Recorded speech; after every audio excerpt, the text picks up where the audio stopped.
Estamos começando mais um Ponto Legal, podcast do curso de Direito da Faculdade CDL. Eu me chamo Silvano Carvalho e estou aqui com Débora Leão e Iraton Hans, trazendo mais um especialista para conversar conosco sobre o mundo do direito, sempre sob a supervisão das professoras Cíntia Menezes Maia, Juliana Vaz e Carla Michele Quaresma. Aproveita que você está aí, segue as nossas redes sociais, @Faculdade CDL, @direito, _Faculdade CDL e se inscreve aí no canal do YouTube da Faculdade CDL.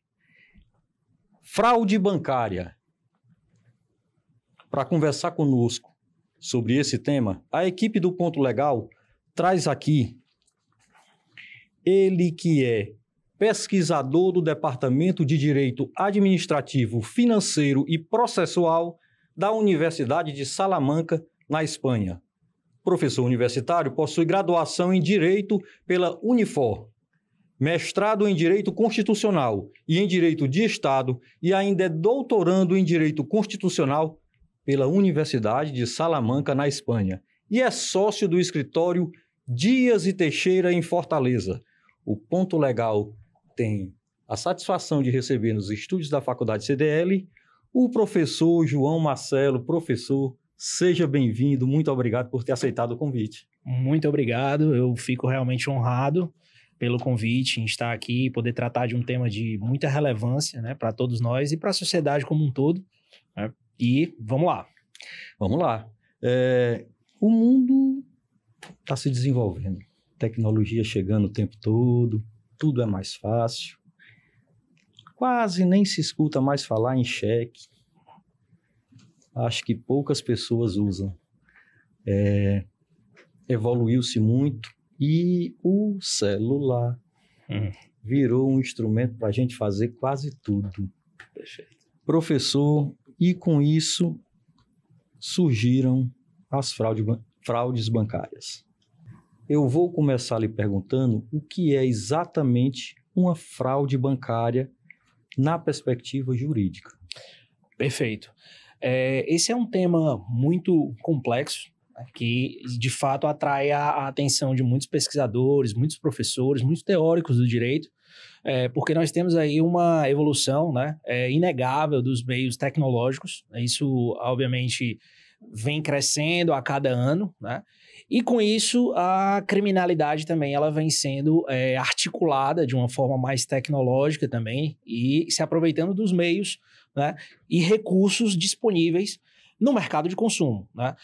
A fraude bancária, né, nós podemos partir de uma premissa teórica inicial de que a fraude bancária ela pode ser entendida como uma conduta dolosa, né, direcionada à obtenção de uma vantagem ilícita, né, e mediante o uso, a utilização de documentos, dados e sistemas financeiros, né, financeiros, inclusive em prejuízo do consumidor, dos clientes, daqueles que usufruem do serviço bancário, como também das próprias instituições bancárias, né. A fraude, né, como o próprio nome já sugere, ela tem uma incidência e tem uma reflexão dentro do âmbito penal, né, porque é uma prática ilícita que se consolidou infelizmente no mercado de consumo e todos nós somos, em maior ou menor grau, consumidores, né, adquirimos aí bens e serviços no mercado de consumo, temos relações aí com os fornecedores e o banco não deixa de ser um fornecedor, né, de um serviço que é indispensável para a população como um todo,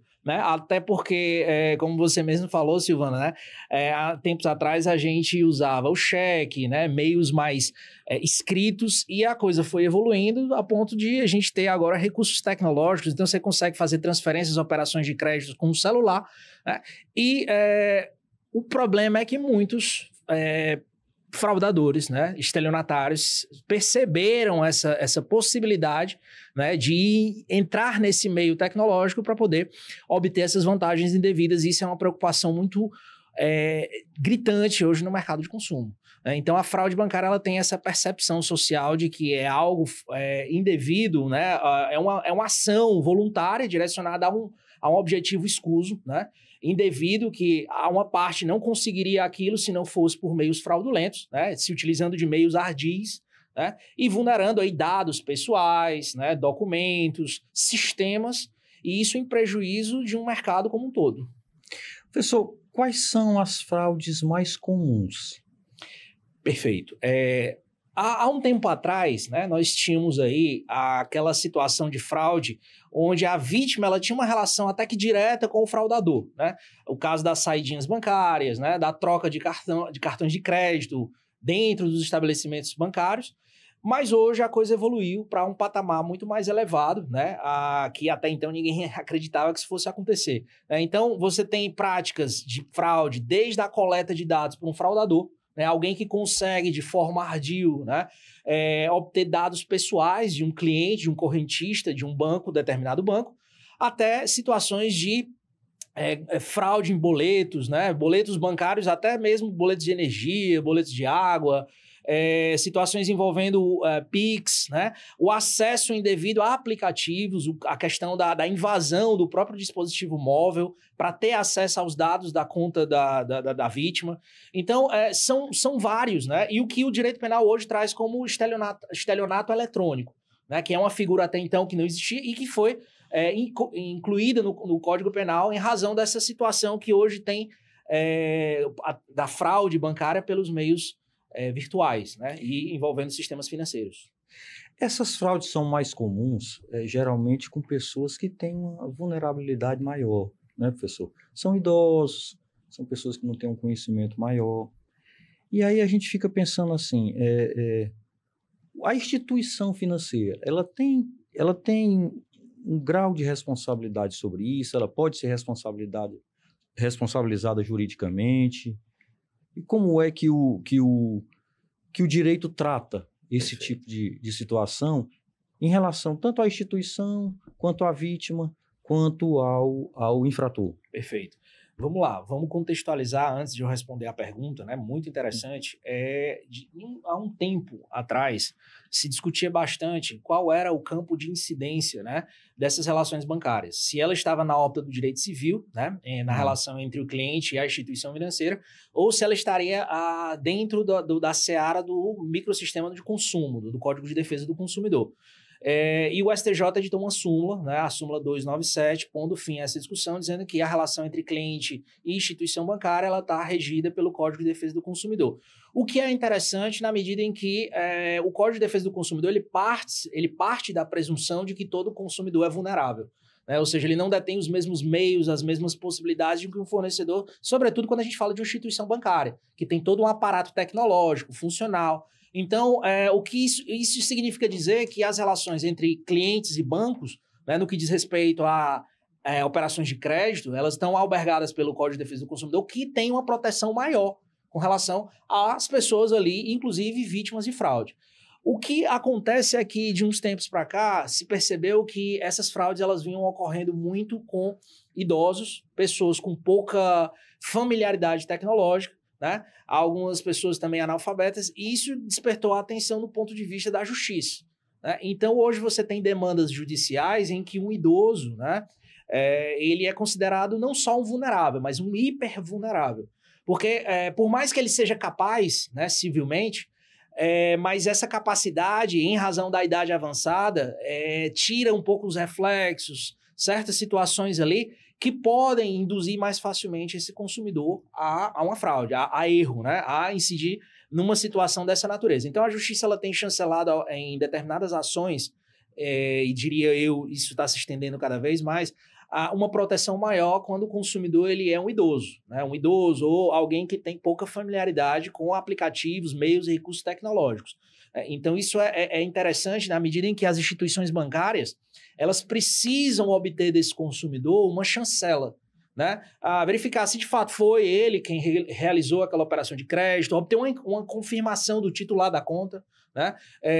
Não somente se conformar ali com a transação de que aconteceu no aplicativo e tudo mais, mas ter ali uma espécie de validação, que isso é muito importante do ponto de vista da responsabilidade da instituição financeira. É claro que essa responsabilidade ela não dá ao consumidor uma carta branca, né? Existem situações em que se o consumidor concorre para a prática do fato, né, ou se voluntariamente ele cede o acesso, ele disponibiliza credenciais, né, chaves de acesso que até então eram dados dos quais ele deveria guardar sigilo, isso vai excluir a responsabilidade bancária.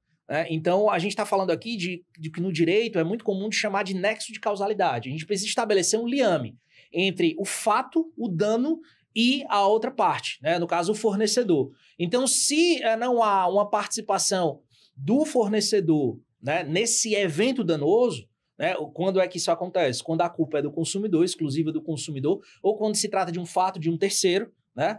Esse nexo de causalidade ele vai ser quebrado. Então, você não consegue estabelecer uma relação entre o dano provocado, o ato por parte do fornecedor. E aí a instituição bancária ela fica excluída dessa responsabilidade, que nos termos do Código de Defesa do Consumidor é uma responsabilidade objetiva, né? Ela independe de culpa. O simples dano por si só geraria a responsabilização da instituição bancária por fato de por fraudes ocorridas nas contas de consumidores, né? Inclusive o STJ, né, ele editou uma súmula muito importante sobre isso, que fala que no caso de fraudes bancárias, né, via de regra a responsabilidade pelo ocorrido será da instituição bancária, né? Numa prática processual e numa demanda, num curso de um processo, algumas situações se exclui essa responsabilidade quando realmente fica provado cabalmente que a culpa foi do consumidor, né? Ou é um fato de terceiro. Então, isso é muito importante que a gente coloque esse destaque, porque pode lançar a ideia de que toda instituição será sempre responsabilizada. Grande parte sim, mas em algumas oportunidades pode ser que não, a depender da prova, porque é necessário que o consumidor, muito embora lesado pela situação, ele vá a juiz e ele apresente uma prova mínima dos fatos que ele entende que são constitutivos do direito dele, né? Então isso precisa ter toda uma situação provada, né, para que se chegue à responsabilização da instituição financeira, porque no campo do direito do consumidor, só para complementar isso, né, é necessário que os fornecedores eles sejam, obviamente, responsáveis pela adequação do serviço, pela presteza, pela segurança das operações bancárias. E quando isso não ocorre, né, aí você entra na seara da responsabilização. Então, respondendo a pergunta de um modo objetivo, via de regra, há uma responsabilidade da instituição financeira partindo do princípio de que o consumidor ele espera que esse serviço seja seguro, né? Espera que o banco esteja atento às movimentações que são feitas dentro da sua conta, se aquilo condiz com o perfil habitual de consumo, se não foge do padrão, né? E quando isso ocorre, obviamente, a instituição pode sim ser responsabilizada, salvo os casos em que se prova a culpa do consumidor, exclusiva do consumidor, e aí afasta esse nexo de causalidade, ou quando o fato é de terceiros. Terceiros, né, que a gente chama no direito de fortuito externo. Basicamente isso. Professor, a instituição financeira, é claro que ela tem um suporte jurídico muito bem balizado. O consumidor nem sempre, né? Nem sempre tem.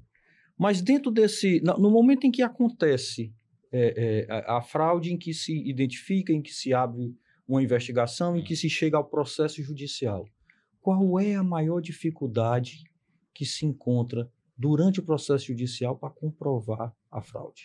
Perfeito.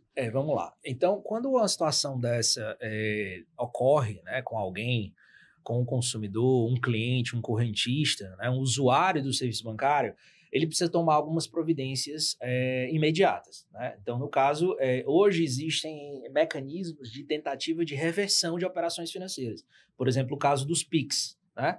Quando há um PIX indevido, alguém acessa a conta e faz uma transação PIX, existe um sistema criado pelo Banco Central que é o MED, né? Um mecanismo de devolução daquele valor. Então, é possível que o consumidor até consiga administrativamente reaver esse crédito, né? Nem sempre isso é possível, mas de todo modo, né, quando isso ocorre, é necessário que ele tome essas providências, como, por exemplo, noticiar o fato ao próprio Banco Central. Hoje existe um canal de comunicação do consumidor com o Banco Central no que diz respeito às questões financeiras, as operações de crédito. Então, ele pode abrir uma reclamação administrativa no Banco Central e o Banco Central vai tentar ali, de certo modo, mediar a situação, né, junto à instituição financeira da qual ele é correntista para tentar reaver aqueles valores.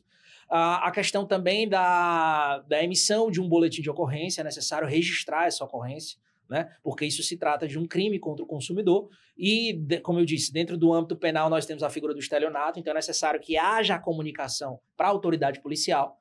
E de posse o extrato bancário, onde ele comprova que houve a movimentação, extratos anteriores para você comparar, né, as movimentações, se elas são equivalentes àquela ou não, né, que se foge ou não do padrão. Então isso também é importante.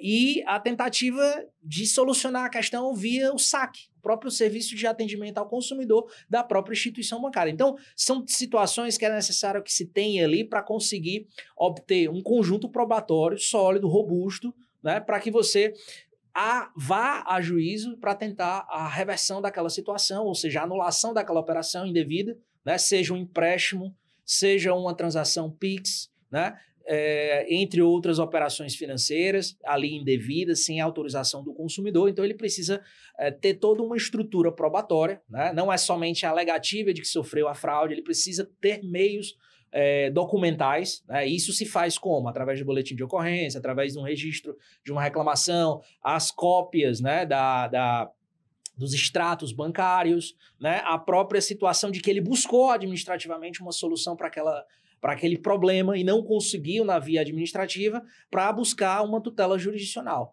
Então, é óbvio que dentro de um processo, quando a gente está se tratando de uma instituição financeira, geralmente, nas demandas dessa natureza, ocorre no processo civil que a gente chama da inversão do ônus da prova. Então, existe uma situação dentro da lei do CDC, né, do Código de Defesa do Consumidor, que permite ao consumidor a inversão do ônus. Qual é a regra geral do processo civil? É de que quem alega os fatos precisa comprová-los. Sem dúvida alguma, o consumidor precisa fazer prova mínima dos fatos. Mas existem provas que ele não vai conseguir produzir, em razão da complexidade que se tem, principalmente quando a gente está falando de um sistema operacional, financeiro, do qual ele não detém informação, ele não detém meios de ingerência naquele sistema, né? Então, sistemas altamente complexos, monitorados pelo Banco Central. Então, é necessário que ele faça, inclusive, esse pedido, né? E esclareça a situação. Só que aí depende exatamente que o juiz entenda que há uma verossimilhança dos fatos, o que ele está dizendo, de fato, comprova, né? Tem indícios da situação delituosa de fraude, existem indícios muito fortes, né? E de que existe uma hipossuficiência, né? Ele não está na mesma capacidade de exercício de prova que a outra parte. Então, para facilitar a defesa do consumidor em juízo, em situações dessa natureza, geralmente os juízes, obviamente, analisando cada caso, o caso concreto, as provas que eles estão, eles invertem o ônus. Então, quem teria que provar que não incorreu em falha no serviço, em defeito na prestação do serviço, seria a instituição financeira, né? Com base naquilo que o consumidor já alega na sua ação. Perfeito. Agora, assim, nós sabemos que, do mesmo jeito que a tecnologia avançou para facilitar, ela também avançou na proteção de dados, né? A gente vê aí que o sistema de proteção de dados também ele tem crescido de acordo com o avanço da tecnologia. E como é que a gente pode dizer assim, como é que a gente pode conectar, fazer uma união desse sistema de proteção de dados com a proteção contra fraudes, com evitar fraudes? Como é que a gente faz essa conexão? Como é que esse processo funciona?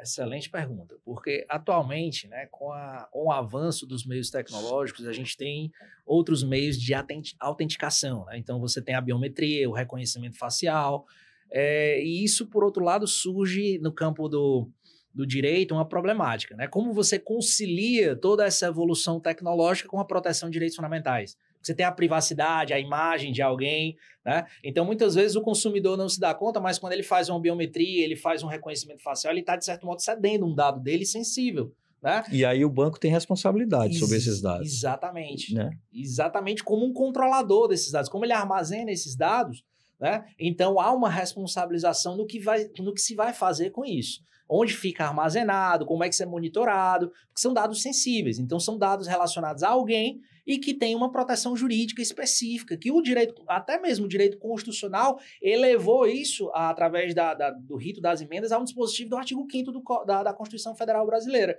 né, que trouxe aí a questão da proteção de dados na forma da lei, e essa lei veio na forma da Lei de Proteção Geral de Dados, né? A Lei Geral de Proteção de Dados, perdão. Então, a Lei Geral de Proteção de Dados, ela busca a finalidade principal da lei, obviamente é uma lei muito complexa, muito interessante, né? Ela traz todo um mecanismo de compliance, né, das regras, dos procedimentos que as instituições, não só financeiras, mas outras empresas também precisam seguir para garantir essa fidelidade, essa segurança dos dados, mas ela está baseada em 3 pilares, né? A segurança, né, a prevenção e a responsabilização daqueles que usam indevidamente aqueles dados. Então, a LGPD, né, ela vem junto com toda essa situação de fraude bancária como um aviso, como uma espécie de ali para as instituições financeiras estarem atentas a que a lei ela traz algumas balizas que precisam ser observadas pela instituição no que toca à manipulação de dados. E esses dados eles são importantes na medida em que o consumidor ele não sabe o que é feito com aqueles dados ali depois que ele os cede, né? Então é muito comum, até entidades governamentais também, o próprio INSS, quando pede ali um reconhecimento, tudo isso gera, né, uma responsabilidade com relação a esses dados. E isso pode levar a caminhos judiciais. A fraude bancária, ela também tem essa incidência sobre a Lei Geral de Proteção de Dados, na medida em que você não só pode falar do Código de Defesa do Consumidor, porque rege a relação entre correntista e a instituição financeira, mas também a questão da manipulação do armazenamento de dados. Então, existe uma tipificação penal. E como é que o ordenamento jurídico brasileiro trata essa tipificação? Perfeito. Atualmente nós temos aí, no âmbito civil, né, é muito comum a gente tentar as ações reparatórias, né, para a recuperação desse crédito, e no âmbito penal você tem a figura do tipo penal de estelionato eletrônico. Antes de estelionato, obviamente ainda existe a figura do estelionato, sem dúvida alguma, isso era aplicado às relações ali voltadas para as instituições financeiras na medida em que você tinha uma relação direta com o fraudador, né? O que hoje não é tão comum em razão do avanço tecnológico, e o estelionato eletrônico ele veio, né, com uma forma de tentar responsabilizar penalmente a figura do agente delituoso.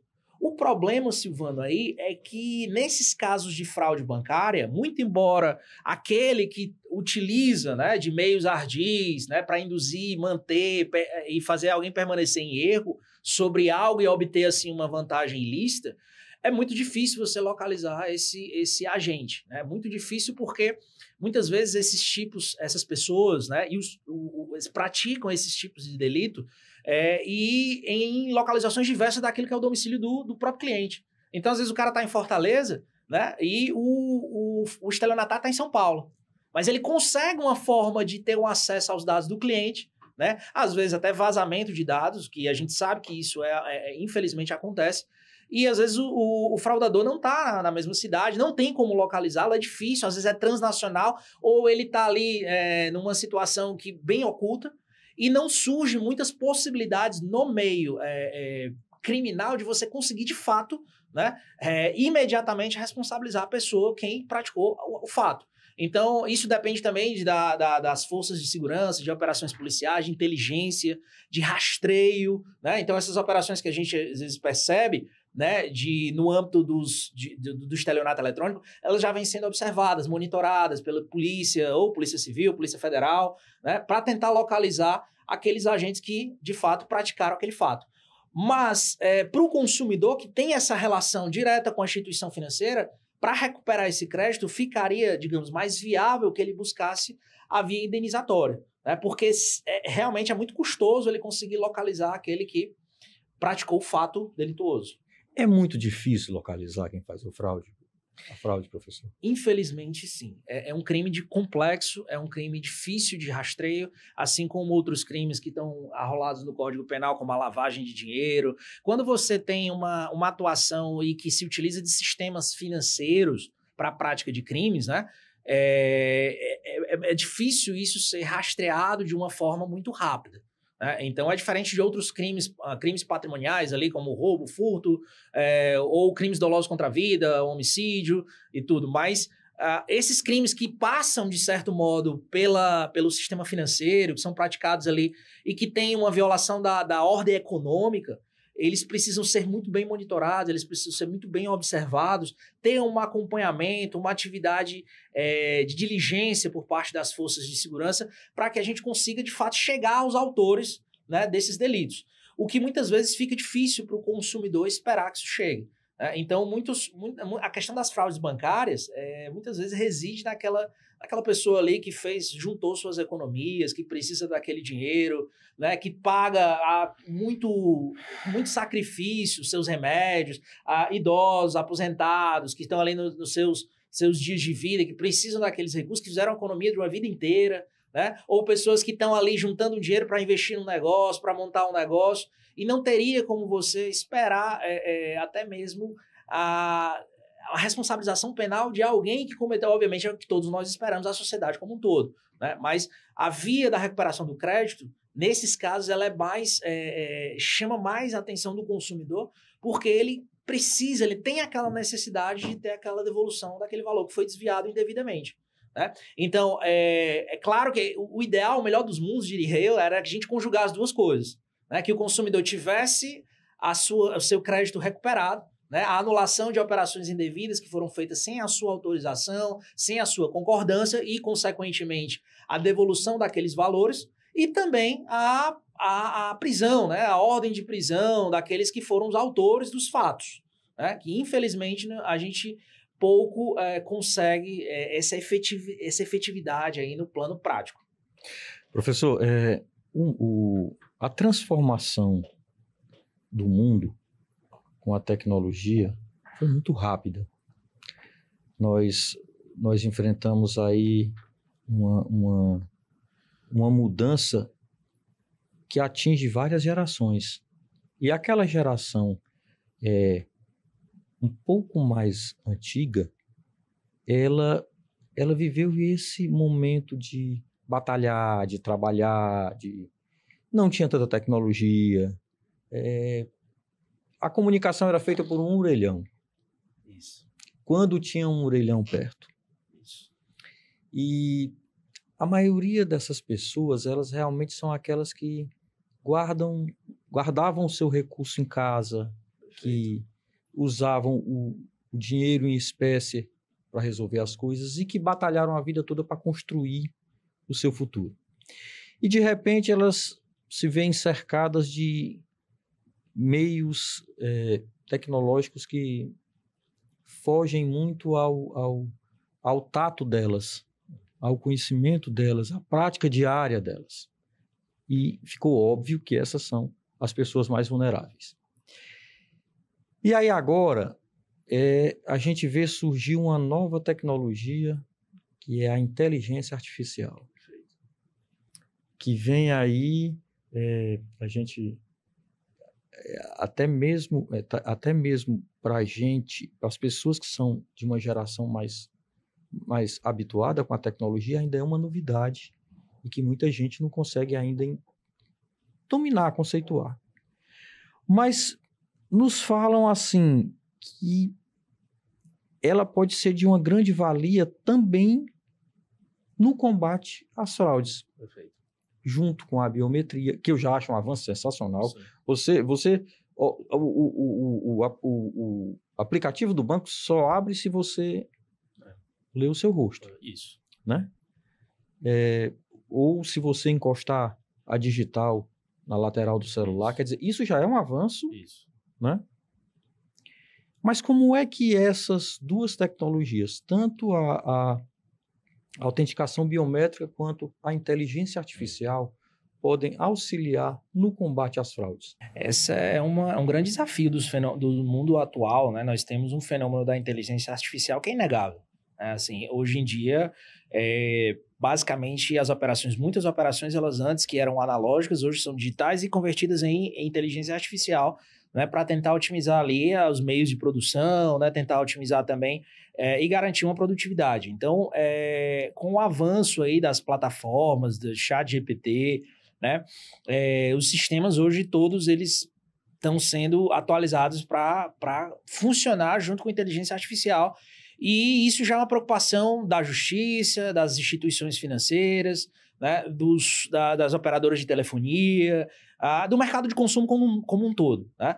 E, de fato, a questão de a gente conseguir operar a inteligência artificial e trazer para um campo de prevenção e repressão de fraudes é de um significado ímpar.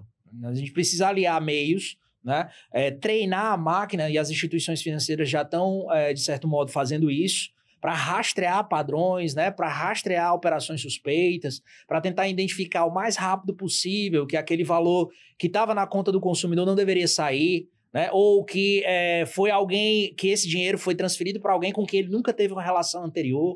Né? Então, isso tudo, a inteligência artificial ela precisa estar aliada a esses meios tecnológicos, né, tanto a biometria facial, que a gente precisa ter um meio seguro, né, de acertar que o consumidor é aquele mesmo que está ali, porque infelizmente hoje com a prática delituosa avançada, né, da proporção que hoje se vê, né, até isso se consegue obter de forma indevida, né, acesso a aplicativos, acesso à biometria, vazamento de dados, né, dados esses sigilosos, às vezes a parte nunca transferiu um dado seu para alguém com quem ela falou, mas ali já existe uma invasão de um dispositivo e a pessoa com quem ela está falando ao telefone já está obtendo todos esses dados. Então, a inteligência artificial ela precisa ser utilizada, a finalidade, né, treinar sistemas, né, que sejam capazes de operar, né, numa proporção muito rápida na prevenção disso aí. Então, percebeu, houve algo indevido, suspeito, fora do horário comercial, em um dia que basicamente o consumidor nunca faz esse tipo de operação, ou para alguém com quem ele nunca se relacionou, né? Então, é capaz da inteligência artificial conseguir detectar isso e abrir um chamado. Né? Porque não é só identificar, mas é obter do consumidor ou do cliente essa certificação. Olha, você confirma a operação, né? Cartão de crédito já faz muito isso, as operadoras de cartão de crédito também, porque você tem ali alguns volumes muito altos em valores, né? E aí o banco, muitas vezes, a operadora, ela precisa se certificar. Então, a inteligência artificial, ela pode ser utilizada nessa situação. Né? E deve, na verdade. Então, há que ter uma tecnologia da informação para obter essas respostas num tempo mais rápido possível, para evitar que o fato se consuma. Porque a grande ideia disso tudo é evitar que o crime, a fraude ocorra. A gente precisa ter meios operacionais preventivos. Né? Obviamente, depois que ocorre a lesão, cabe a possibilidade de você ter os meios ali para recuperar aquilo. Mas o ideal é que não acontecesse. Né? Então, isso também desperta a própria preocupação do próprio Banco Central, que já editou resoluções nesse sentido, né? Dando ali orientações gerais para as instituições financeiras de que a necessidade, isso é patente, isso é necessário que haja uma prevenção muito efetiva, com inteligência, né, com informação, né, com meios tecnológicos operacionais para evitar situações em operações de crédito, pagamento de PIX, né, boletos. Então, esse tipo de situação para que o banco não chancele, às vezes, essas operações indevidas. Né? Porque um PIX, por exemplo, que sai num valor que nunca antes saiu, né, há que despertar uma... Eu acredito, Silvano, que o consumidor, obviamente, isso é parte da burocracia administrativa. Ele deve ir fazer a contestação, mas ele não pode depender só da contestação administrativa lá perante o banco, para ele tentar reaver aquilo. Precisa ter meios que seguram, que dá uma segurança, uma confiabilidade, né, na relação entre ele e a instituição financeira. Então, é muito importante que os bancos tenham essa noção, né, de que o seu cliente ele precisa ter essa certeza. Olha, eu movimento tantos valores, eu tenho essas operações, eu quero estar seguro. Né? E o que for necessário, com meios operacionais, né? A inteligência artificial precisa atuar através de mecanismos efetivos para evitar que essas situações continuem ocorrendo. Criar padrões, é isso? Isso. Padrões para que você identifique quando alguma coisa está fora do padrão. Opa, peraí. Isso. E aí a inteligência artificial poderia ajudar muito nesse momento. Isso. É como se fosse um sistema de monitoramento 24 horas. Assim que algo dá errado, algo sai da linha, fora da curva, o sistema já tem que detectar, a inteligência artificial já dispara um alerta, o consumidor recebe essa informação e aí ele vai tomar ciência de que algo aconteceu. Então, uma movimentação atípica precisa ser detectada o mais rápido possível, para evitar que se consume o fato, a fraude. Então, isso é viável através da inteligência artificial e esse é o grande desafio atual, né? Em vários campos. A justiça faz isso muito bem, né? Tá progredindo nesse campo da inteligência artificial com seus sistemas operacionais, as instituições financeiras também. Então, existe também uma política em massa, né, para conscientizar a população de que você não pode fornecer seus dados, você tem que ter cuidado, percebeu que há algo estranho, né, desligue o telefone, ou até mesmo se alguém lhe pedir algo, aquelas recomendações básicas que a gente já tem, e usando isso, né, conscientizando junto com a inteligência artificial, com sistemas inteligentes, né, que detectam ali rapidamente uma situação fora do padrão, a gente conseguiria evitar, sobretudo na população mais idosa, que infelizmente, se a gente for pegar uma estatística, né, dos dados oficiais, infelizmente, muitos idosos hoje são vítimas dessas fraudes, porque acabam acreditando, né? Os caras ligam e dizem, olha, você precisa confirmar a sua prova de vida, mas tem que depositar, ou você tem um dinheiro para receber, mas tem que depositar isso. Então, às vezes, eles apelam para a questão psicológica, né? E acaba atraindo o consumidor exatamente para o fato ali, para o dano, para o prejuízo. E se a gente tiver meios de evitar isso, se as instituições financeiras agirem mais rápido, a gente teria com certeza aí uma redução significativa, né? É até uma política pública, né? Porque isso importa para a sociedade como um todo. Importa. Eu acho que é muito importante que a gente avance cada vez mais nesse tipo de segurança, principalmente para as pessoas mais vulneráveis. Elas precisam de ajuda, porque elas não entendem. Eu acho espetacular, tem bancos que você consegue controlar em tempo real o limite do seu cartão, por exemplo. Baixa um pouquinho, aumenta um pouquinho, né? Isso. Tem bancos que você pode fazer isso. Mas para a pessoa que não tem afinidade, é difícil, ela não consegue fazer. E aí, professor, eu vou lhe fazer uma pergunta aqui. O mundo jurídico pode ajudar muito nessa evolução da segurança digital, né? E qual era o conselho que o senhor daria, assim, por exemplo, o que as faculdades podem fazer para auxiliar, aumentar a cidadania digital, aumentar esse mundo de abraçar o cidadão e informar para ele como é que ele deve proceder, como é que ele deve se proteger. Qual é a ideia para se fazer isso? Perfeito. Essa questão toda envolvendo a fraude bancária, ela tem esse viés, né, não só jurídico, né? Ou seja, nós, profissionais do direito, alunos, estudantes, a gente precisa ter um conhecimento da base legislativa sobre aquele tema. Então, é necessário que a gente conheça os aspectos relevantes das leis que regem essa problemática, né? E que buscam ali responsabilizar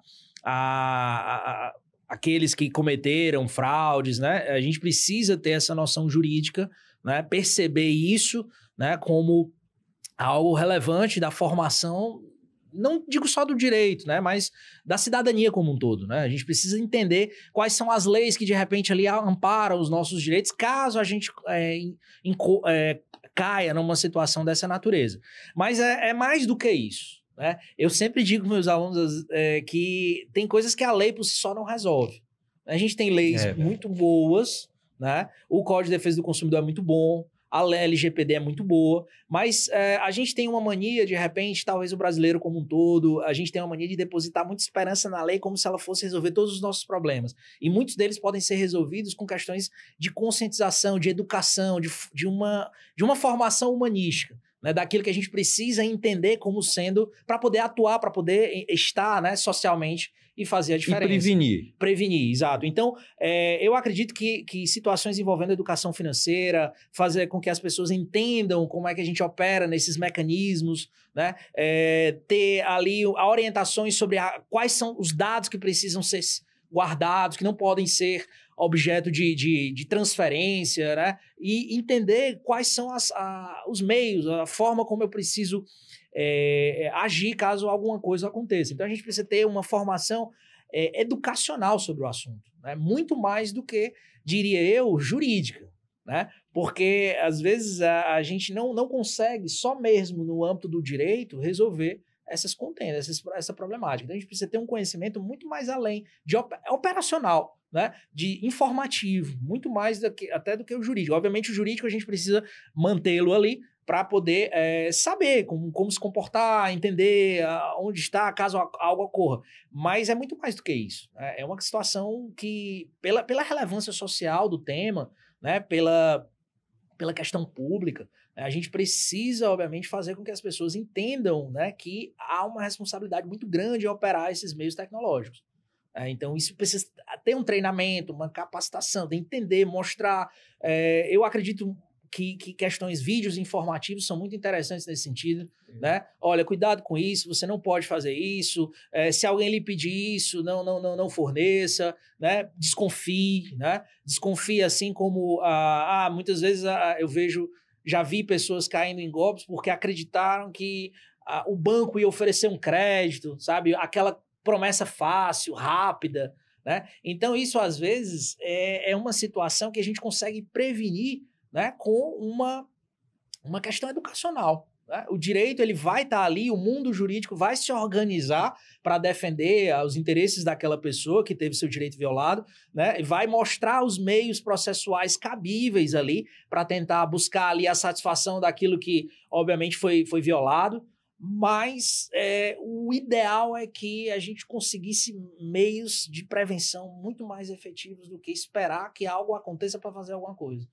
Eu acho que isso é um ponto que nós brasileiros precisamos refletir. Muitas vezes a gente espera para acontecer para fazer, e na verdade deveria ser o contrário, né? A gente precisa se resguardar, né? E isso envolve direito, envolve questão social, conscientização política, social, então que vai muito mais além da lei, de ter uma lei pronta, elaborada, editada por um órgão competente. Então a gente tem essa... É uma situação, Silvano, que chama toda a sociedade para o debate. Ela é muito mais do que uma teoria, uma base jurídica, né? É uma situação de convivência social, para a gente garantir realmente algo harmonioso, quando as pessoas sentem que as relações com as quais elas estão travando são seguras, né? Que elas não vão ser vítimas de golpes, né? E ter a sua dignidade violada, que essa é a leitura contemporânea do direito. Eu sempre comento isso e acho muito interessante porque, basicamente, tudo hoje se volta para a materialização de algo que o direito constitucional acha muito importante, a dignidade da pessoa humana.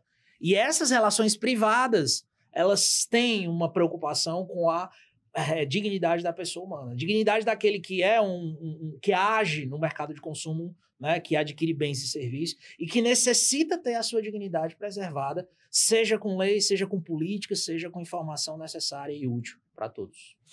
Então, quanto mais o profissional do direito divulgar esse tipo de informação, melhor para aquele. Divulgar de forma simples e compacta. Perfeito. Né? Porque hoje Isso. todo mundo Isso. tem um celular. Isso. Eu acho que o percentual da população que não tem é muito baixo. Né? E seria muito útil você receber no seu celular um videozinho dizendo como fazer, como não fazer. É útil demais. Isso. O senhor tem razão. Inclusive, até fazer um acréscimo, a gente até falou da inteligência artificial no combate, e é importante ressaltar que hoje se utiliza a inteligência artificial para obter esse resultado fraude. Então, não raras vezes os estelionatários se valem aí de figuras públicas, né, fazendo campanhas, promovendo isso, aquilo, para tentar atrair a atenção do cliente a fazer aquilo que se espera e que, na verdade, é um golpe. é uma fraude, né? É como se fosse exatamente a questão de induzir, né, em erro, né? Fazer com que a pessoa acredite naquilo que não é real, né? E sofra um prejuízo com aquilo. Então, a inteligência artificial, e aí é o desafio dos novos tempos, né? A gente tem um aparato tecnológico fantástico que deve ser utilizado para o combate, mas a gente também não pode ignorar que esse mesmo aparato tecnológico ele é utilizado para a prática de crimes, cada vez mais. É verdade. Professor, a gente escuta o senhor falar e percebe o tanto que o senhor tem propriedade para tratar do assunto. E para a gente é maravilhoso receber alguém que tenha tanta propriedade assim, que possa falar com tanta, eu vou dizer, convicção do que está, do assunto, do que está falando. Eu queria lhe fazer mais uma pergunta sobre o profissional que atua nessa área. Tá?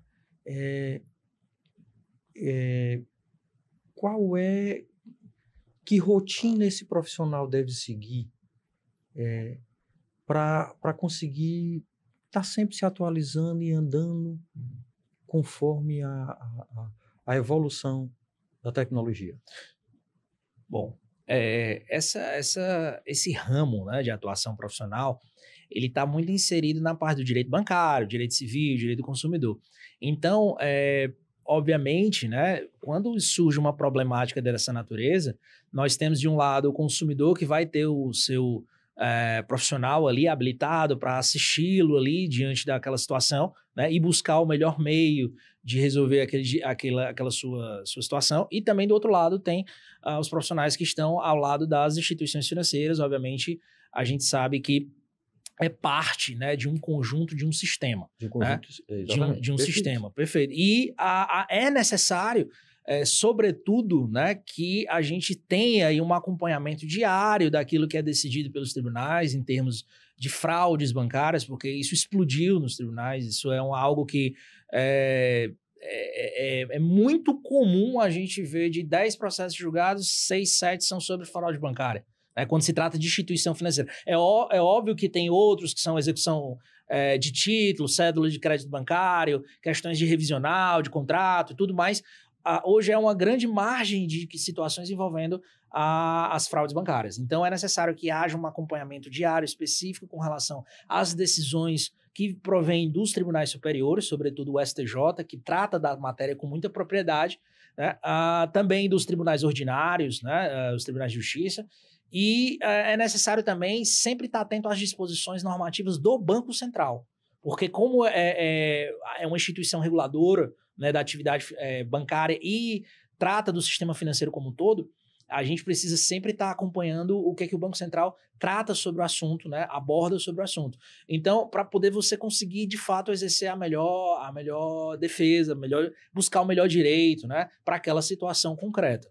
Então, os recursos são muito amplos, né? Nós temos também muita situação envolvendo a parte teórica, né, do que se trata de relacionado ao direito bancário, mas sobretudo, as decisões provenientes dos tribunais que vinculam, né, ali a atuação dos tribunais e que lançam diretrizes, né, de como isso deve ser conduzido da melhor forma para que não haja, para tentar buscar um equilíbrio dentro daquele desequilíbrio que aconteceu entre a relação entre cliente e instituição financeira. Maravilhoso. Professor, eu queria lhe agradecer por ter aceitado o convite. Infelizmente, o tempo aqui é assim, é uma constante. Ele voa sempre. E a gente nem pode reclamar, porque a gente acaba se envolvendo tanto com ele aqui. E foi maravilhoso, foi um assunto maravilhoso, muito bem tratado. O senhor realmente tem muita propriedade. Eu tenho uma última pergunta para fazer, mas eu acho que eu vou ter que chamar um profissional da tecnologia para me informar, porque eu só queria saber quando é que vão ajeitar aquela parte do afaste o seu rosto, aproxime o seu rosto. Aquela é complicado, né? Ali é complicado. Viu? Ali é complicado. Professor João Marcelo, muito obrigado. Foi muito enriquecedor, eu lhe agradeço demais, vou lhe pedir que lhe dizer que as portas estão abertas, mas lhe pedir que nos conceda o direito de tê-lo aqui novamente. Eu que agradeço de coração, foi maravilhoso estar aqui, participar, né, desse momento. A gente trocou muitas informações e é muito enriquecedor poder falar sobre isso, né, poder trazer luz aí a certos temas que são relevantes socialmente, que a gente precisa enfrentá-los, né, muito embora sejam difíceis, mas ao mesmo tempo a gente precisa encarar isso, porque a gente só tem a ganhar, né? Então, Silvano, muito obrigado pelo convite, espero estar aqui mais vezes. Eu é que lhe agradeço e com certeza nós queremos que o senhor esteja aqui mais e mais vezes para nos explicar ainda sobre o mundo jurídico. Muito obrigado. Você assistiu a mais um Ponto Legal e nós esperamos você aqui na próxima semana. Até lá!